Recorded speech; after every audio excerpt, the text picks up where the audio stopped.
Continuing coverage on Donald Trump's 100 days in office, we're diving into the craft beer industry. On March 12th, the Trump administration's 25% tariff on aluminum steel imports began.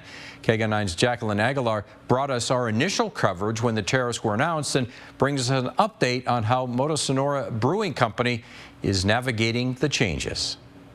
It's been a little over a month since the aluminum and steel tariffs came into effect, and I returned to Moto Sonora Brewery to measure the real-world impact on their beer production, pricing, and future plans.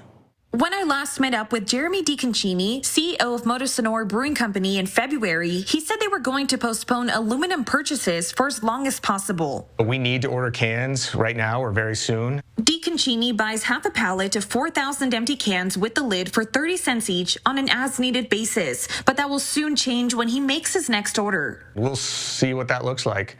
As soon as they give me the quote, it'll probably be this week or next week, and I might be fine or I might be very angry. I just have no idea.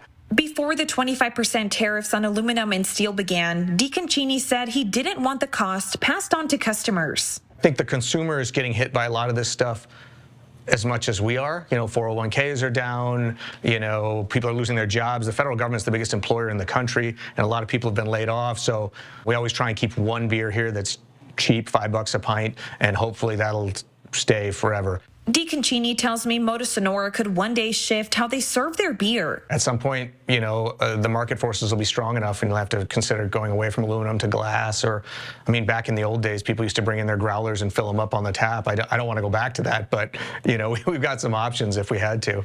DiConcini says they're waiting for the storm to pass to see where things stand with tariffs down the line, and is confident the craft beer industry will adjust like it always does. Reporting in Midtown off Park and 20th, Jacqueline Aguilar, KGUN 9.